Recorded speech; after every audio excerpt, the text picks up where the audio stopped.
I am enforcing the army and signing a death warrant of the biggest criminal in India.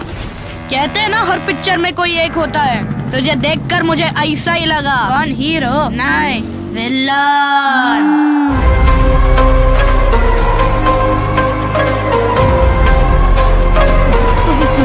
जिंदगी में थोड़ा डर तो होना चाहिए साहब। करेक्ट बोला रे। डर होना चाहिए और वो दिल में होना चाहिए, और वो दिल आपको उनका नए सामने वाले का होना चाहिए।